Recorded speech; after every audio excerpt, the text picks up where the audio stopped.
¿Y la gente afuera? Bueno, vamos pasando entonces. Vamos empezando. Ya pasaron 5 minutos, así que vamos a volver a iniciar.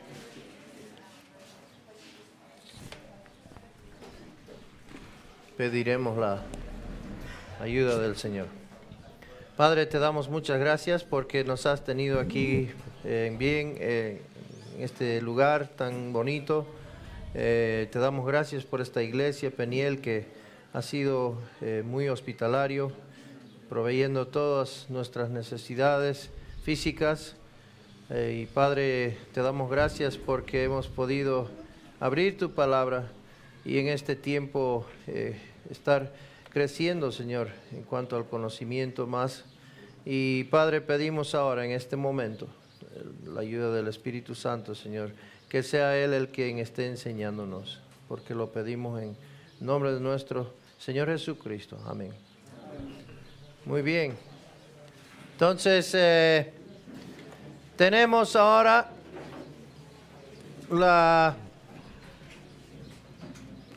entrada triunfal, donde vamos a ver la primera llegada del Mesías anunciado en el Antiguo Testamento. Vamos a ver al Mesías llegando como rey. Y toda la gente está ahí con sus palmas y con sus ramas, con la ropa echando al suelo. Y ahí viene el Mesías, el rey, la gente aplaudiendo. Y entre medio de todo eso, uno sacando pecho, el burro.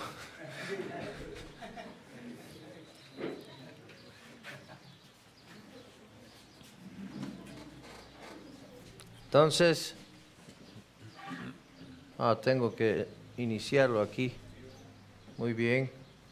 Entrada triunfal y eventos que conducen a la Pascua. Y esto era importante porque había gente de todo lado. ¿Se acuerdan que los hermanos querían llevarle a Jesús y que Él empiece que se haga conocer allá en Jerusalén, que les parecía que era oportuno, necesario, y Jesús les dice no, vayan nomás? Pues Jesús sabía bien que eso no era el momento adecuado, y ahora vamos a ver que este es el momento correcto, y Él va a hacer conocer. Mucha gente de todo lado están reunidos por el tema de la Pascua. Entonces algunos de ellos le conocieron como el Mesías. La entrada triunfal de Jesús en Jerusalén. Vamos a ir leyendo del pasaje de Lucas 19, 29 al 44. Versículo 29 dice así. Y aconteció que llegando cerca de Betfagé y de Betania, al monte que se llama de los Olivos, envió 2 de sus discípulos.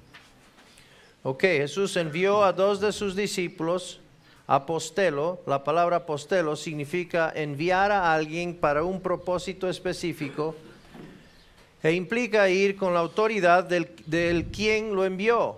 Entonces tenemos a los apóstoles aquí enviados por el Padre, el Hijo y el Espíritu Santo, yendo a la iglesia en el poder, la autoridad que le dio el Señor. 30 al 31. Diciendo, id a la palabra a la aldea de enfrente, y al entrar en ella hallaréis un pollino atado, en el cual ningún hombre ha montado jamás. Desatadlo y traedlo. Y si alguien os preguntare, ¿por qué lo desatáis?, le responderéis así, porque el Señor lo necesita. Jesús les mandó a buscar algo inusual. Les dijo que si alguien los desafiaría a llevárselo, tenían la autoridad para decirles que el Señor lo necesitaba. Y así fue. Encontraron un pollino, dice, atado y sin montar. Esto era algo raro para encontrar, pero tal como el Señor lo había dicho, encontraron ahí y el dueño les dice, sí, creo que volvimos ya. 4 y 5 de Mateo, hermano, 21. Todo esto aconteció para que se cumpliese lo dicho por el profeta cuando dijo: Decid a la hija de Sión, he aquí tu rey viene a ti, manso y sentado sobre una asna, sobre un pollino, hijo de animal de carga. Y vamos a leer el pasaje de Zacarías 9:9. Mateo señaló el cumplimiento, así como había sido anunciado en el Antiguo Testamento, y también los aspectos de Isaías 62:11, que habla del del siervo. Zacarías 9:9. Alégrate mucho, hija de Sión, da voces de júbilo, hija de Jerusalén. He aquí tu rey vendrá a ti, justo y salvador, humilde y cabalgando sobre un asno, sobre un pollino, hijo de asna.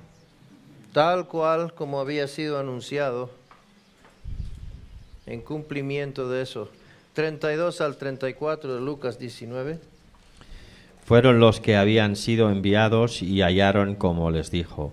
Y cuando desataban el pollino, sus dueños les dijeron: ¿Por qué desatáis el pollino? Ellos dijeron: porque el Señor lo necesita. En estos versículos se declara sutilmente una profunda verdad teológica. Una profunda verdad teológica. 1. La palabra de Dios es el pensamiento o la mente de Cristo, quien es Dios. Eso lo vemos en Juan 1:1, Colosenses 3:16. 2. La palabra de Dios nos dice que si creemos en Cristo tenemos la vida eterna. Por lo contrario, el que rechaza al Hijo no cree, rechaza al Hijo no verá sino el reino de Dios, sino que la ira de Dios está sobre él.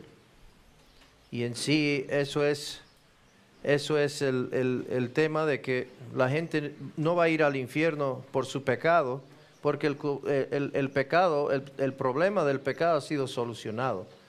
El tema, van a ir al infierno porque rechazan al Señor Jesucristo y su provisión. 3. La fe es la persona de Cristo, es también la fe en la persona de Cristo es también la fe en las palabras de Cristo, van de la mano. Y número 4, punto teológico, la fe acerca de la salvación y la vida espiritual viene del conocimiento que Cristo siempre dice la verdad. Se puede confiar en todo lo que Él dijo y prometió. Es decir, el objeto de nuestra fe, el Señor Jesucristo, es confiable, no nos va a fallar como le fallé a mi hija en la piscina.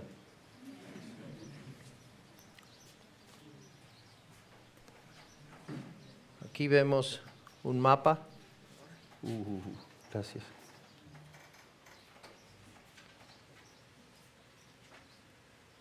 Del tramo que van a ir del Monte de los Olivos a Jerusalén. Ahí vemos, ese es el tramo que hicieron, la entrada triunfal, y esto es la vista de la puerta por donde entraron. Obviamente no se veía tan grande en esos tiempos, pero da una idea. 19:35. Y lo trajeron a Jesús, y habiendo echado sus mantos sobre el pollino, subieron a Jesús encima. Algo interesante aquí, el animal nunca había sido montado, pero se sometió a su creador. Esto vemos también algo similar, vemos que si no hubiesen clamado la gente, decía que el Señor, que las piedras lo harían. En su crucifixión, la creación gime. Y lo interesante también que el hombre pone en forma de espinos, pone encima del Señor Jesucristo su pecado. Un resultado, los espinos, el resultado de su pecado encima del Creador. Lucas 19:36. Y a su paso tendían sus mantos por el camino. Montar un burro hizo hincapié en la humildad del Mesías en su primera venida. No estimó el ser igual a Dios, dice Filipenses, se despojó a sí mismo tomando forma de siervo, echó semejanza a los hombres. Mateo 21:8. Y la multitud, que era muy numerosa, tendía sus mantos en el camino, y otros cortaban ramas de los árboles y las tendían en el camino. Las palmas fueron muestras de regocijo. Esto podemos ver en estas fiestas, cómo usaban las palmas. Vemos eso en Levítico, en Nehemías. Marcos 11:8.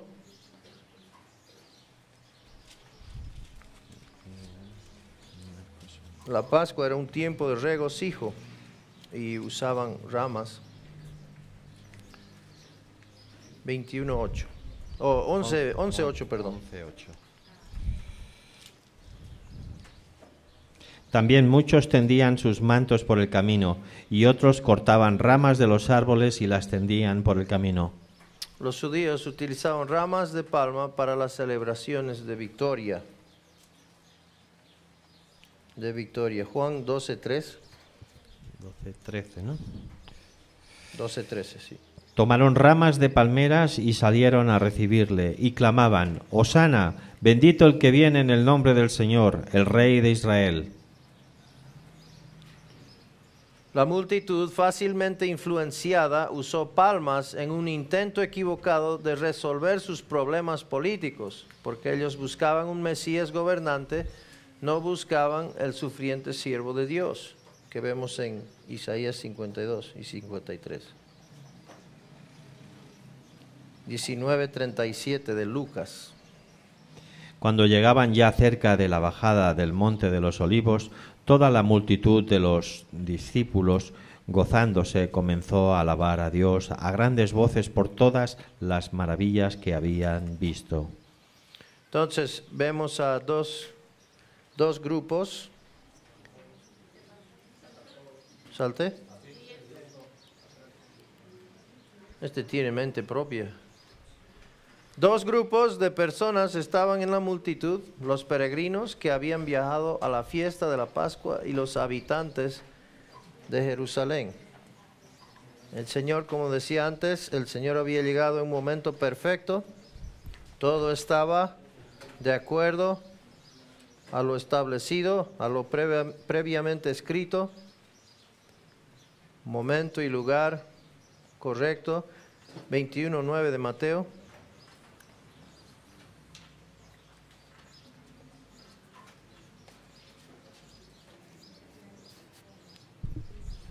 Y la gente que iba delante y la que iba detrás clamaba diciendo: Hosana al Hijo de David, bendito el que viene en el nombre del Señor, Hosana en las alturas. La multitud combinó tres términos para comunicar su deseo para que Jesús cumpliera con sus expectativas mesiánicas. Usan tres títulos: Hosana, que significa sálvanos por favor, Yeshua, es decir, la liberación o la seguridad, y Hijo de David, un título mesiánico.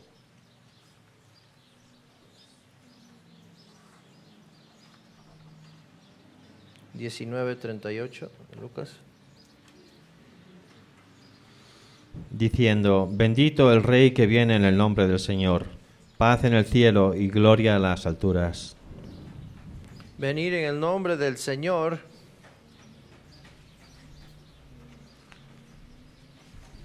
significa venir con la autoridad para llevar a cabo sus propósitos. Llevar a cabo sus propósitos. Versículo 39. Entonces algunos de los fariseos de entre la multitud le dijeron: Maestro, reprende a tus discípulos. Los fariseos estaban preocupados que la gente aceptara a Jesús, sin embargo ellos lo rechazaron porque no vino en la forma que ellos desearon. Estaban buscando ya un liberador, un líder, un rey. Versículo 40. Él respondiendo les dijo: Os digo que si estos callaran, las piedras clamarían. Jesús dijo que las piedras clamarían en su venida de la misma forma que gritaron de testigo contra los babilonios. Eso vemos en Habacuc 2, 10 al 12. No vamos a leer por cuestión de tiempo ahora. 19:41. Y cuando llegó cerca de la ciudad, al verla, lloró sobre ella.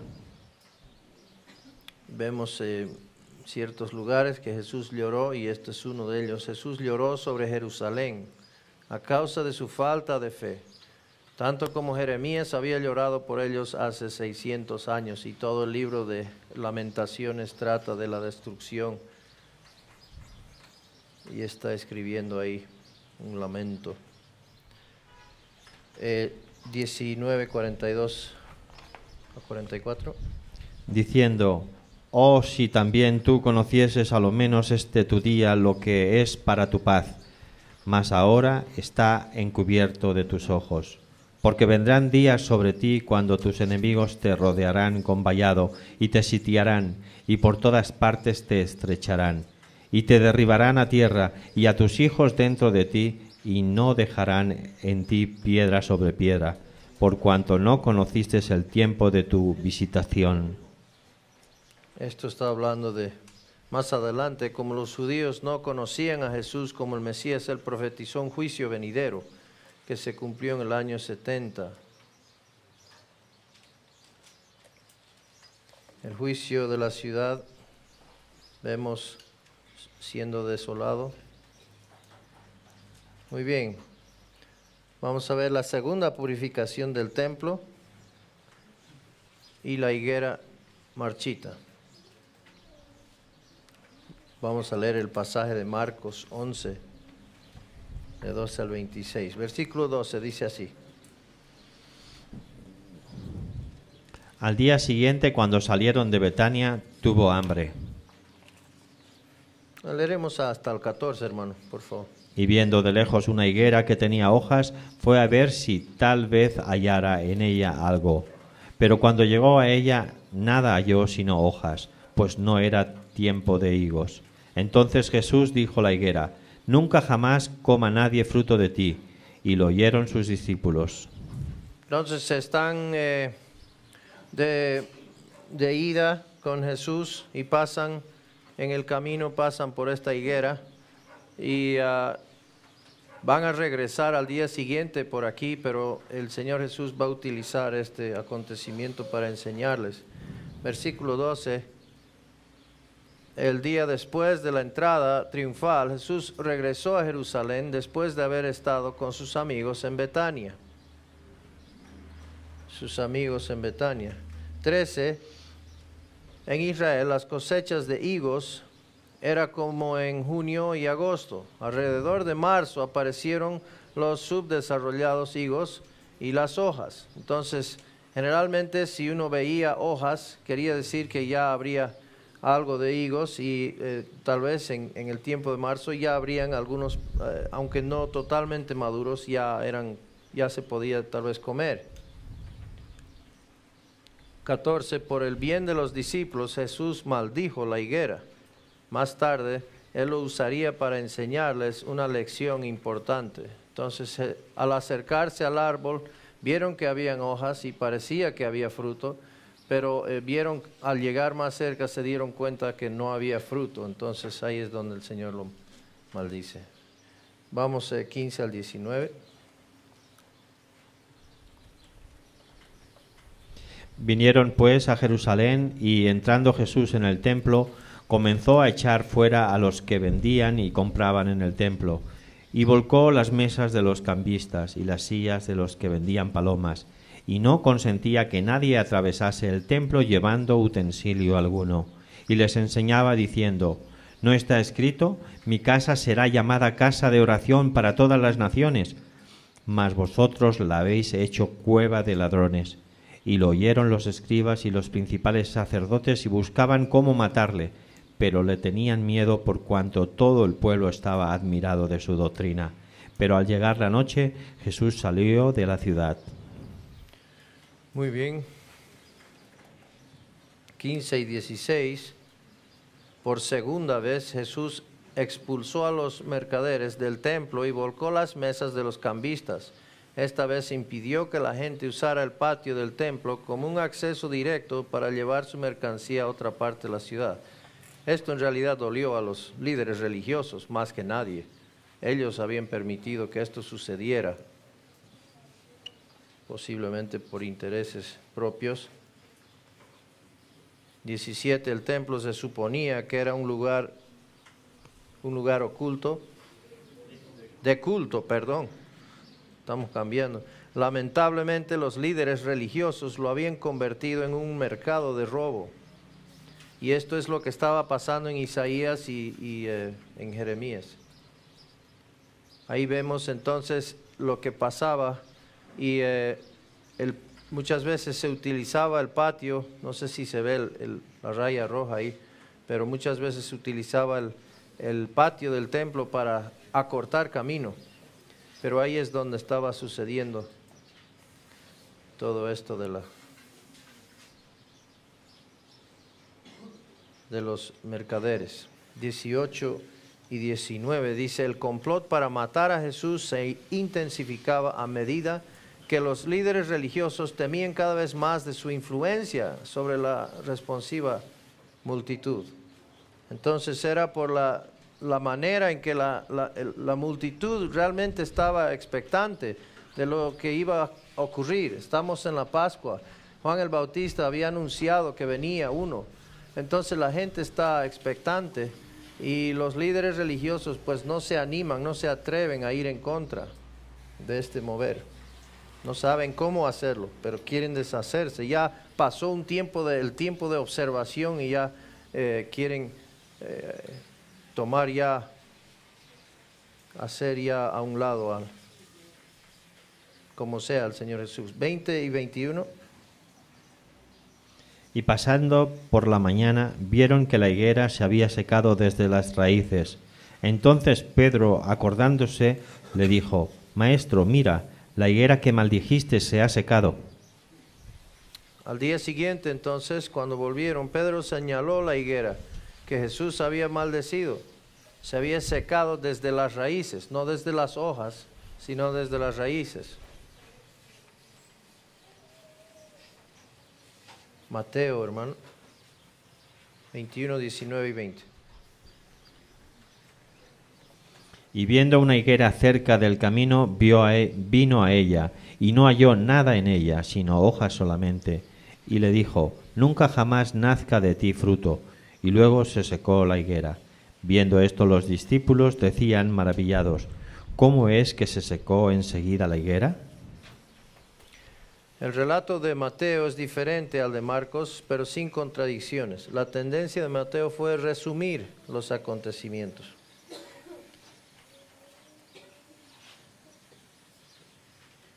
Bien.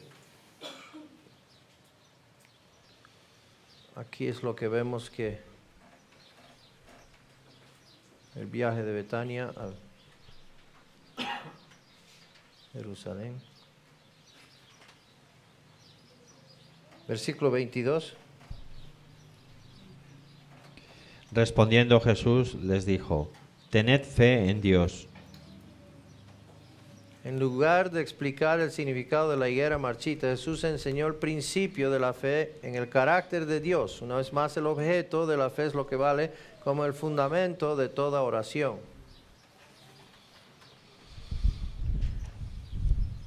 23 al 25.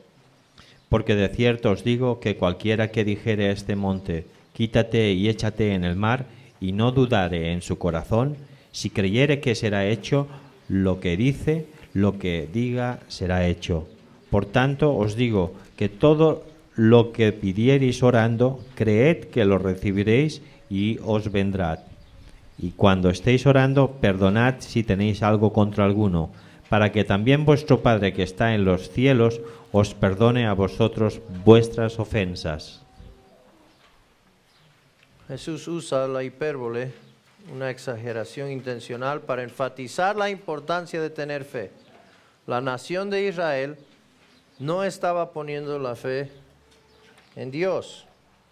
Y él una vez más está usando estas exageraciones para llamar la atención. Vamos a pensar un poco acerca de la higuera. La higuera debe entenderse a la luz de las observaciones anteriores de Jesús. Cuando las hojas jóvenes aparecieron en la primavera, cada higuera fértil tenía algunos higos que se llamaban tachs, a pesar que la temporada de higos comestibles no había llegado. Cuando las hojas se desarrollaron por completo, la fruta debe haber madurado. Un árbol con hojas, pero sin fruto, estaría estéril durante toda la temporada. Por lo tanto, Jesús maldijo la higuera por su engaño, presagiando el juicio de Dios sobre la nación judía infructuosa por la falta de creyentes. La falta de creyentes. Y ese era el problema.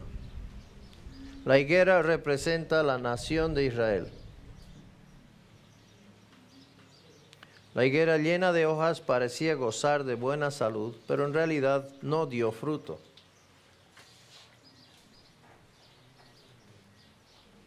En comparación, la nación de Israel, con todo su fervor religioso, parecía estar prosperando espiritualmente, pero en realidad era espiritualmente estéril, carente de verdadera comprensión o conocimiento de Dios y no esperando expectantemente la aparición del Mesías. Y ese era el problema.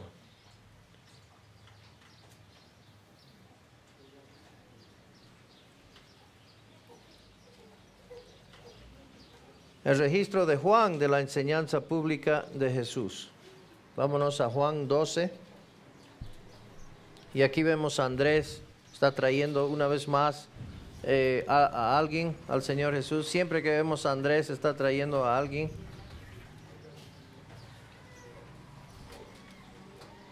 Y vamos a ver que aquí el Señor dice, la hora ha llegado. ¿Qué había pasado? Pues los gentiles estaban buscándolo.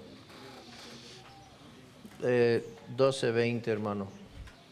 Había ciertos griegos entre los que habían subido a adorar en la fiesta. Los gentiles estaban en Jerusalén para adorar en la fiesta de la Pascua. Estos eran convertidos a Yahvé y querían ver, habían escuchado de Jesús, querían verlo. 21. Estos pues se acercaron a Felipe, que era de Betsaida de Galilea, y le rogaron diciendo, Señor, quisiéramos ver a Jesús. Muy interesante, me hace pensar en la mujer samaritana también. Sorprendentemente, a diferencia de los judíos, estos gentiles no buscaban un signo. La mujer no necesitaba que Jesús confirmase, digamos, con un milagro, sino simplemente querían ver a Jesús. No piden que haga algo milagroso. Felipe y Andrés, 22, estaban a menudo juntos. Andrés a menudo trajo la gente a Jesús. 22. Felipe fue y se lo dijo a Andrés. Entonces Andrés y Felipe se lo dijeron a Jesús. Y 23. Jesús le respondió diciendo, ha llegado la hora para que el Hijo del Hombre sea glorificado. Entonces, como los gentiles lo estaban buscando, Jesús dijo que el momento de su crucifixión había llegado. El momento por el cual Él había venido había llegado. 24. De cierto os digo, que si el grano de trigo no cae en la tierra y muere, queda solo. Pero si muere, lleva mucho fruto. La muerte de las semillas de trigo es necesario para una cosecha. De la misma manera, la muerte del Mesías era necesario para una gran cosecha espiritual. Era necesario de que muera, y 1 Corintios 15 nos habla de la resurrección. Primero debía haber una muerte, debíamos confirmar que estaba muerto, tenía que estar muerto, asegurarnos de que estaba bien muerto para que haya una resurrección, y luego hay una buena confirmación. Muchas veces aparece a los discípulos, a diferentes personas, confirmando que había resucitado. Esto era muy importante. Otras religiones en el mundo tienen algún líder, pero ese líder, esa persona murió y murió, se quedó ahí. En cambio, con nuestro Señor Jesucristo, Él resucitó y fue victorioso sobre la muerte. 25 y 26. El que ama su vida la perderá, y el que aborrece su vida en este mundo, para vida eterna la guardará.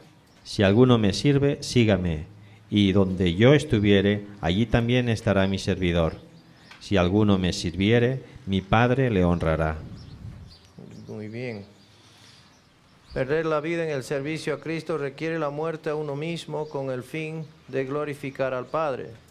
Nos consideramos muertos al pecado y vivos para Dios en Cristo. Versículo 27. Ahora está turbada mi alma. ¿Y qué diré? Padre, sálvame de esta hora. Mas para esto he llegado a esta hora. Jesús dijo que su alma estaba turbada. El alma de Jesús estaba profundamente preocupado al pensar en la separación del Padre en la cruz. No era una situación, una cuestión física su preocupación, aunque era humano. Su preocupación era, su turbación era la separación espiritual. Lo mismo vemos en el jardín. Versículo 28. Padre, glorifica tu nombre. Entonces vino una voz del cielo. Lo he glorificado y lo glorificaré otra vez. Al centrarse en la meta, el alma del Señor fue estabilizado. Luego oró y recibió una respuesta inmediata por parte del Padre en el cielo. Él se enfocó en el plan, se enfocó en la razón por la cual había venido. Versículo 29. Y la multitud que estaba allí y había oído la voz decía que había sido un trueno. Otros decían, un ángel le ha hablado. 29. El pueblo entendió mal la respuesta del Padre, otra indicación del rechazo de la nación del Mesías, pero el Mesías aprovecha a dar una invitación al Evangelio. Versículo 30. Respondió Jesús y dijo, no ha venido esta voz por causa mía, sino por causa de vosotros. La voz del Padre verificó o confirmó a Jesús como el Mesías. 31. Ahora es el juicio de este mundo. Ahora el príncipe de este mundo será echado fuera. El juicio de Cristo, crisis en la cruz, fue el propósito principal de su primera venida. La cruz resultó en el juicio de Satanás, el príncipe de este mundo. Vemos esto anunciado en Génesis 3:15. Y la serpiente, Satanás aquí, tal vez cree que ha vencido, pero Jesús sabemos bien que tendrá victoria sobre la muerte. 32. Y yo, si fuere levantado de la tierra, a todos atraeré a mí mismo. Estar levantado fue la manera de Jesús, de cómo Jesús explica su muerte en la cruz, que Él sufrió voluntariamente en nombre de todo el mundo. Tenemos a Moisés que levantó la serpiente en el desierto. Y Juan 3:14 hace esa comparación ahí. Juan 12:32. B. Dice la palabra, el cubo, atraer, fue utilizado en otras 4 ocasiones en el Evangelio de Juan. C. Dios claramente atrae a la gente a sí mismo a través del mensaje del Evangelio. ¿Y cómo es que lo hace? Levantando al Hijo del Hombre.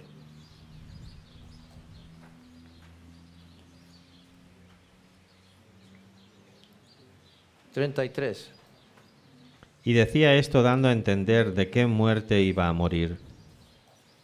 Aquí hay una pequeña equivocación, es Juan, en punto 13. Juan aclaró la declaración de Jesús. Al ser levantado en la cruz, fue la base para la exaltación final de Jesús. Podemos leer Filipenses 2:9.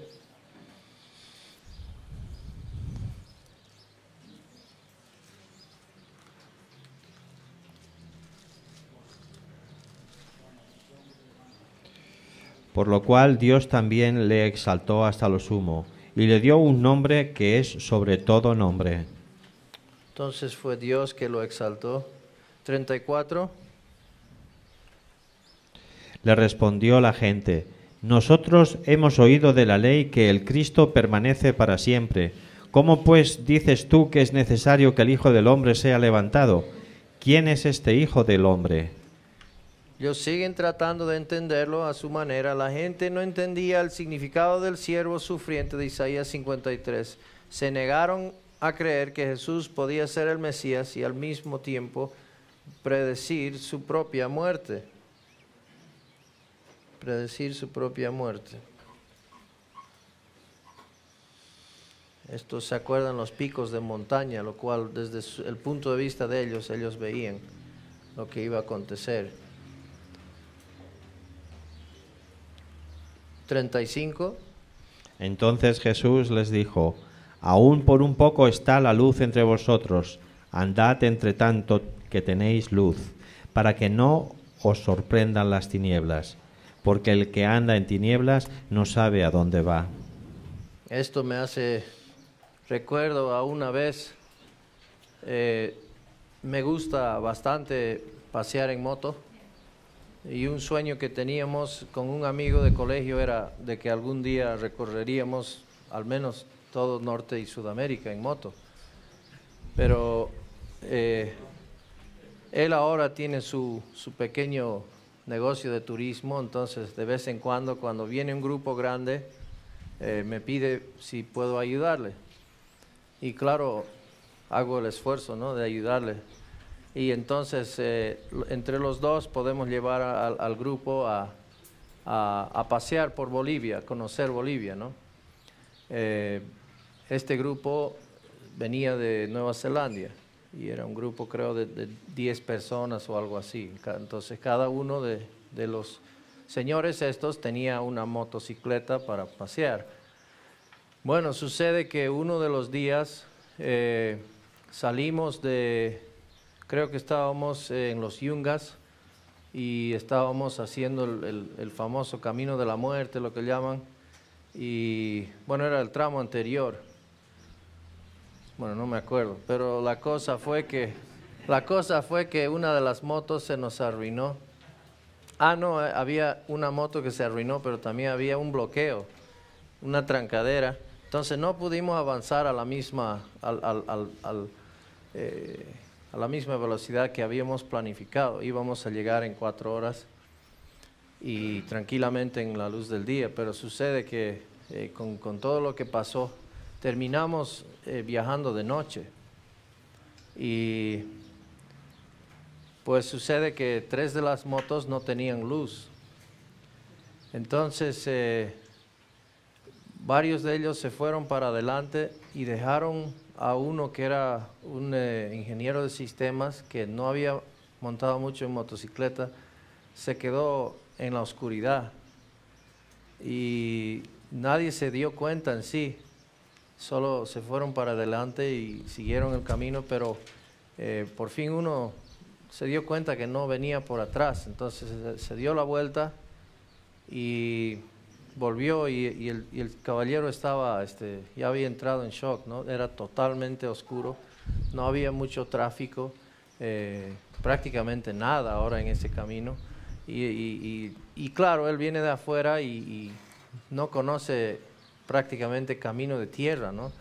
Y el camino es bastante angosto y totalmente oscuro. Entonces el que iba adelante, el que regresó por él, tuvo que volver y tratar de calmarlo. Y le dijo, y le tuvo que asegurar que lo único que él tenía que hacer era mantener la vista en su foquito atrás de la motocicleta. Y mientras él seguía ese foquito, pues iba a llegar a casa. Entonces, es algo así que sucede con nuestro Señor. Mientras seguimos la mirada puesta en la luz del mundo, es así que seguimos. Y aunque haya oscuridad y tinieblas alrededor, pues vamos a llegar mientras mantenemos los ojos en Él. Entonces, por fin llegaron, sí, esa noche, para no dejarles con el suspenso. Llegaron esa noche bastante tarde, pero nosotros ya estábamos durmiendo, sí. Ok.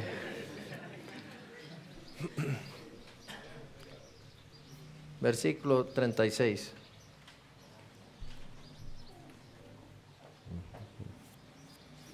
Entre tanto que tenéis la luz, creed en la luz, para que seáis hijos de la luz. Una respuesta de fe a la luz hizo al creyente un hijo de la luz.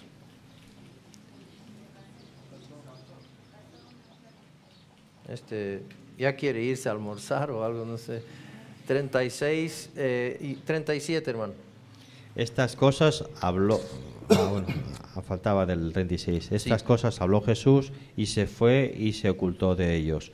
Pero a pesar de que había hecho tantas señales delante de ellos, no creían en él. Qué cosa, ¿no?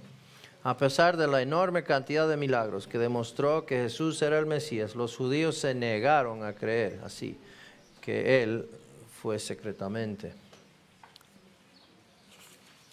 38. Para que se cumpliese la palabra del profeta Isaías, que dijo: Señor, ¿quién ha creído a nuestro anuncio? ¿Y a quién se ha revelado el brazo del Señor? La liberación espiritual había llegado a Israel y ellos plenamente la rechazaron. Ellos querían el Mesías, pero no de esa manera, no de la forma que Él lo estaba ofreciendo. 39 a 41. Por esto no podían creer, porque también dijo Isaías: cegó los ojos de ellos y endureció su corazón, para que no vean con los ojos y entiendan con el corazón, y se conviertan y yo los sane. Isaías dijo esto cuando vio su gloria y habló acerca de él. Si el mensaje del Evangelio sigue siendo rechazado después de ser oído, Dios es justo en dejar a esa persona continuar en su rechazo. Dios nos invita a creer en Él, pero no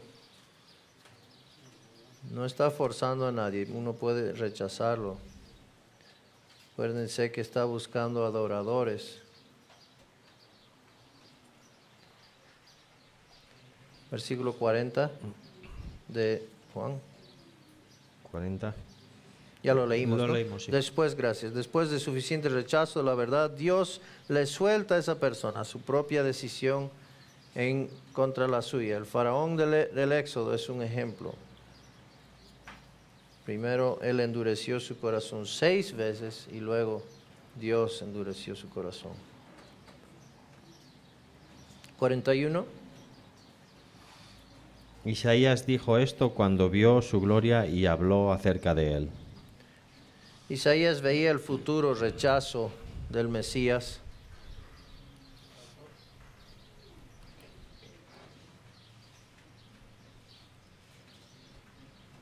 Vamos a dejar esto. Isaías veía el futuro rechazo del Mesías. Dios permite a cada individuo elegir a favor o en contra de él. Él nunca obliga a la gente a aceptar su gracia o verdad. Esto es muy importante. 42 y 43. Con todo eso, aún de los gobernantes, muchos creyeron en él, pero a causa de los fariseos no lo confesaban, para no ser expulsados de la sinagoga, porque amaban más la gloria de los hombres que la gloria de Dios. Muchos hombres de poder e influencia, como Nicodemo y José de Arimatea, creyeron en Jesús. Podrían haber hablado a favor de él, pero tenían miedo. Tenían miedo por los líderes.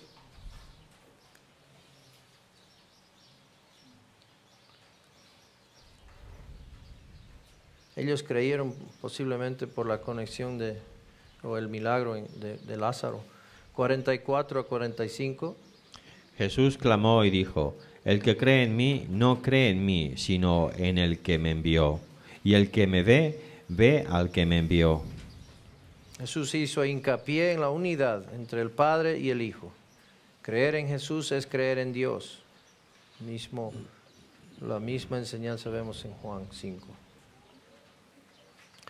46. Yo, la luz, he venido al mundo, para que todo aquel que cree en mí no permanezca en tinieblas. Cada palabra y acción de Jesús explicaba al Padre. Juan 1:18.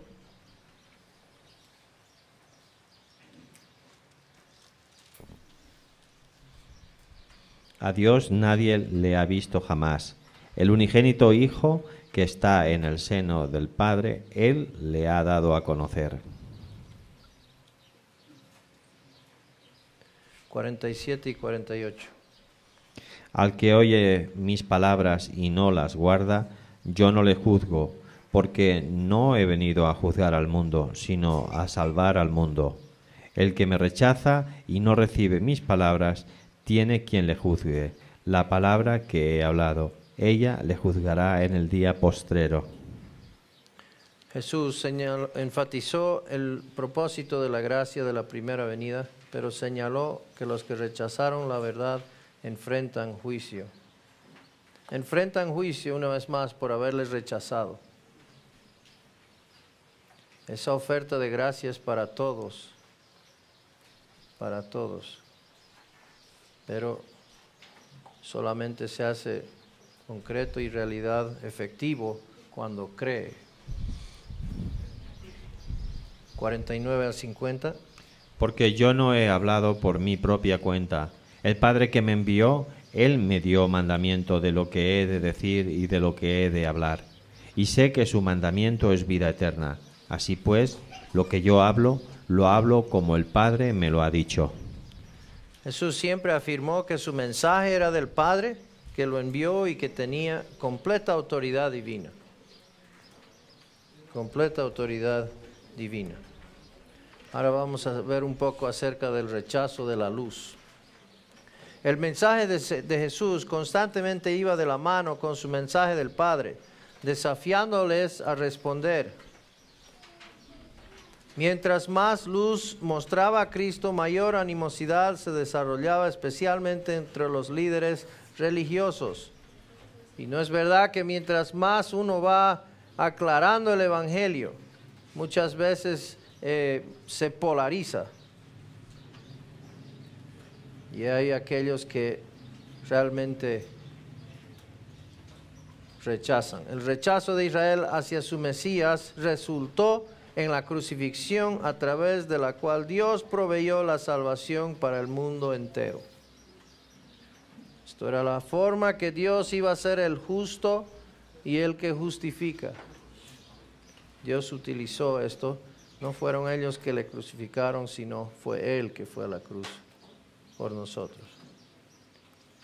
El desafío a la autoridad del Señor. Otra vez tenemos un desafío de parte de los líderes religiosos y vamos a sacar esto del pasaje de Mateo.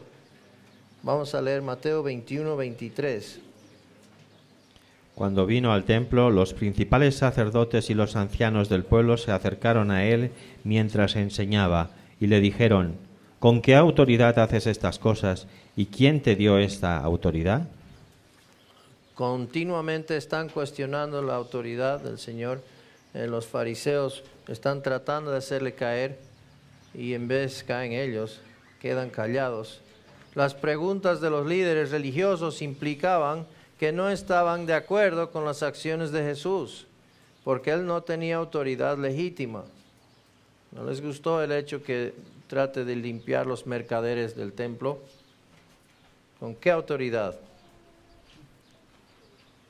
24 y 25.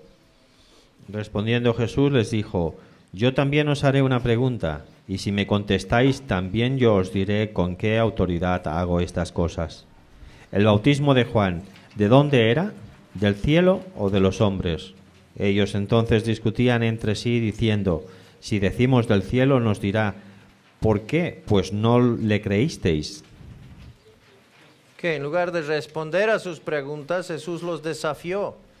Su pregunta de ellos tenía que ver con la autoridad de Juan el Bautista, o su pregunta a ellos. Se ve la sabiduría de Dios, del Señor, al responderles haciéndoles una pregunta ahí. 25b y 26. 25b. Si decimos del cielo nos dirá, ¿por qué? Pues no le creísteis. Y si decimos de los hombres, tenemos al pueblo, porque todos tienen a Juan por profeta. Este brillante desafío de Jesús los puso en un dilema. Tuvieron que admitir su falta de fe o arriesgarse a provocar a la gente. Tenían que decidir cuál es.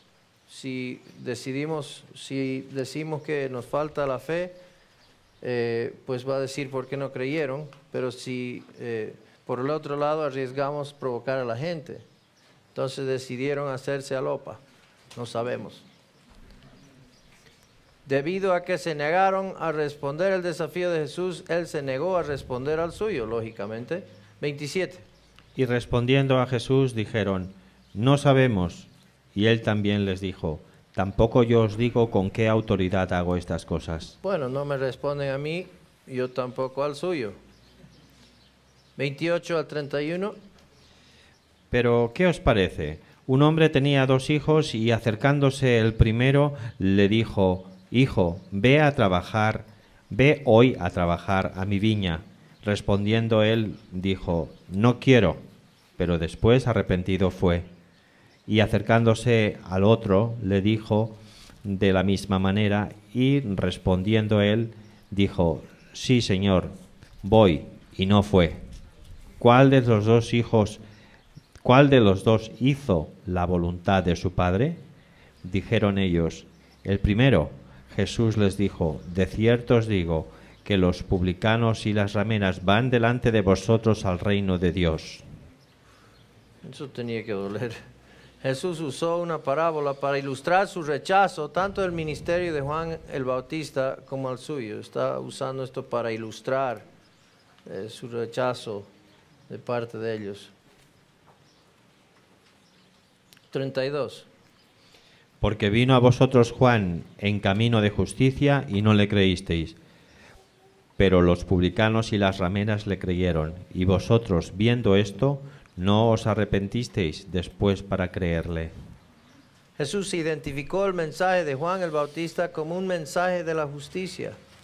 Lamentablemente, aquellos que afirman ser justos rechazaron este mensaje. Aquellos que afirmaban ser justos rechazaron. Muy bien, desafío hecho por los fariseos y los herodianos. Ahí en las notas hay que arreglar ahí una... No es el pecho de los fariseos, es el hecho. Y vamos a leer según el pasaje en Marcos.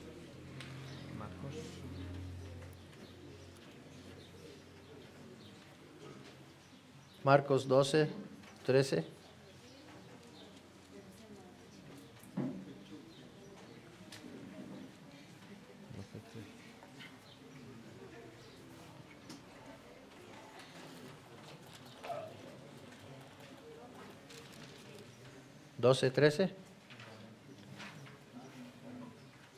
Marcos 12, 13. Y le enviaron algunos de los fariseos y de los herodianos para que le sorprendiesen en alguna palabra. Muy bien, siguen tratando de atraparlo. Hombres que eran probablemente parte del Sanedrín, las autoridades gobernantes de los judíos, ¿se acuerda? Hemos hablado un poco del Sanedrín. Llegaron para atrapar al Señor en una declaración equivocada. Están buscando cualquier cosa para poder hacerle caer. 14. Viniendo ellos le dijeron, Maestro, sabemos que eres hombre veraz y que no te cuidas de nadie, porque no miras la apariencia de los hombres, sino que con verdad enseñas el camino de Dios. ¿Es lícito dar tributo al César o no? ¿Daremos o no daremos? ¿Y 15? Mas él, Percibiendo la hipocresía de ellos, les dijo: ¿por qué me tentáis? Traedme la moneda para que la vea. Si estos dirigentes habían creído su propia declaración sobre la veracidad de Jesús, no habrían estado tratando de atraparlo.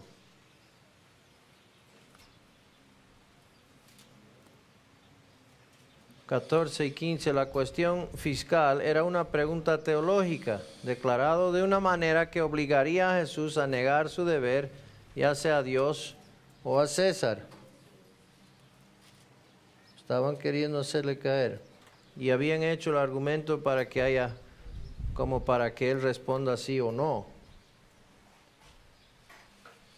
Conscientes de su hipocresía, Jesús les ordenó que le trajeran una moneda. 16. Ellos se la trajeron y les dijo: ¿de quién es esta imagen y la inscripción? Ellos le dijeron: de César.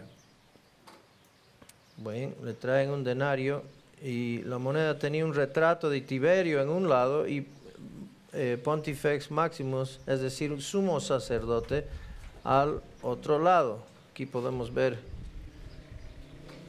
un tipo bastante feo.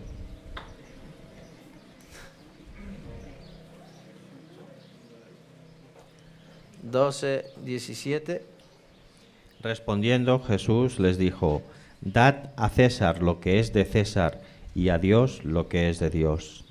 Y se maravillaron de él. Dios establece las autoridades de gobierno, pero a la vez establece limitaciones sobre ellos.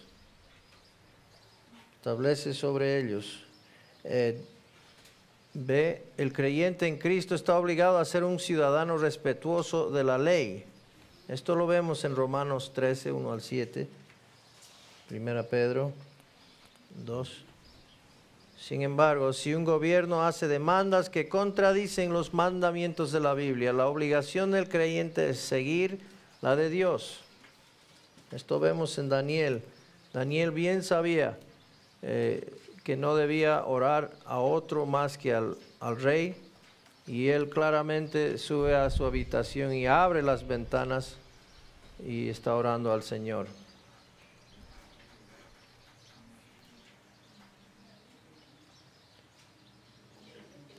Ahora sí vamos a ver el desafío hecho por los saduceos, que son los que, ellos son los que niegan todo lo supernatural. Entonces, a ellos no les cae bien nada esto de la resurrección y quieren que él lo aclare. Vamos a leer el pasaje de Lucas 20, 27.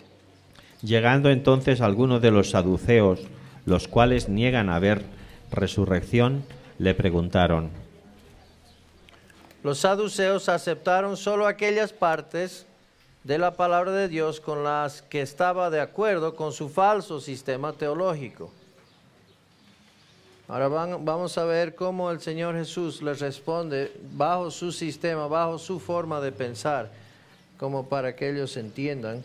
Ellos no creían, como digo, en la resurrección, pero sí creían en el Torah, de que era inspirado por el Espíritu Santo, los primeros 5 libros de la Biblia.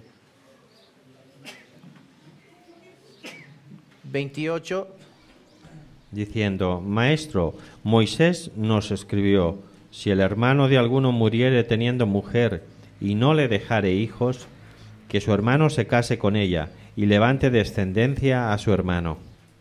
Entonces, acerca del matrimonio levirato, citan Deuteronomio 25:5. Un hombre judío estaba obligado a producir un heredero para la viuda de su hermano.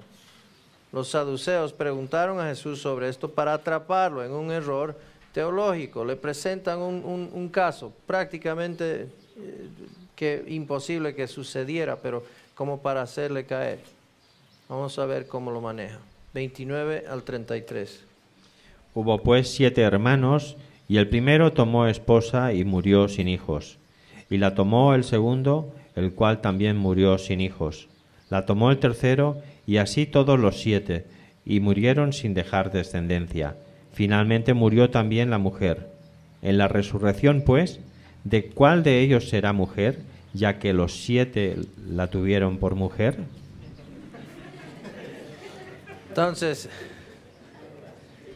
Entonces la situación va para atraparle, ¿no? Esto no es como las parábolas, que es una situación que podría suceder en la vida real. Esta situación hipotética era altamente improbable. Esta pregunta suponía una resurrección que los saduceos negaban. ¿Ya? Esta cuestión también se suponía que la vida de resurrección será el mismo que la vida terrenal.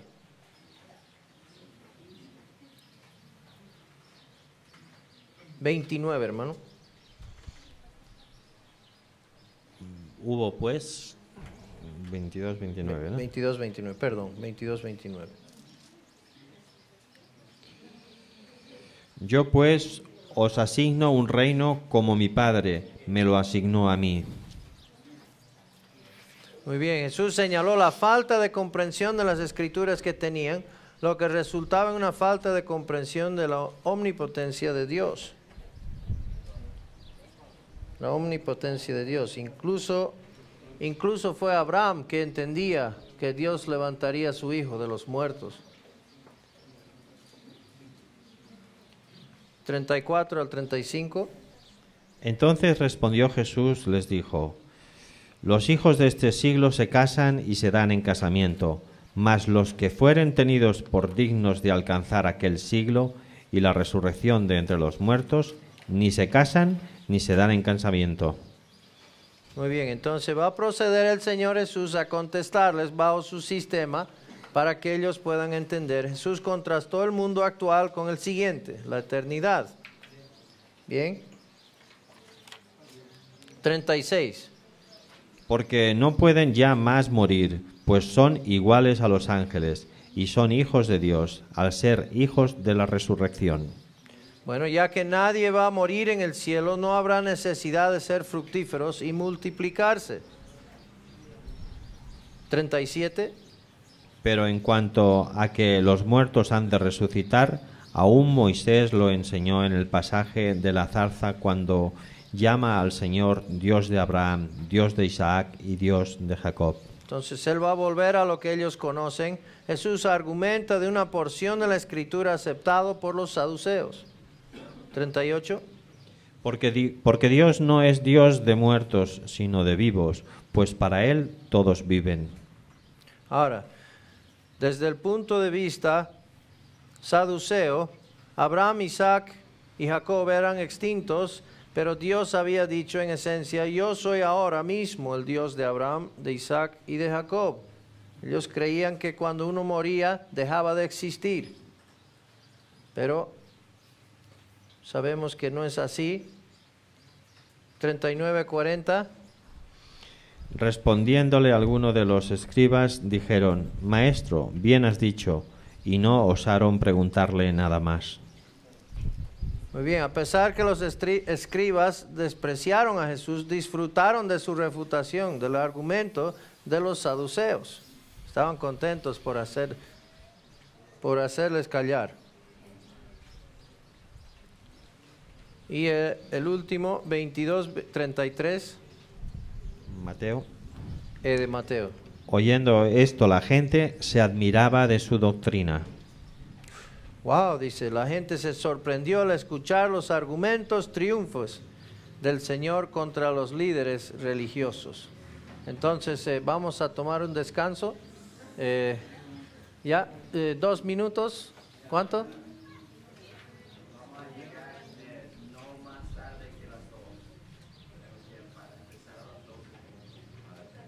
Muy bien, no más tarde de las 2, entonces, ya. Buen provecho. ¿Por qué no oramos, hermanos, por el alimento, ya? Hermano Roberto. Vamos a orar.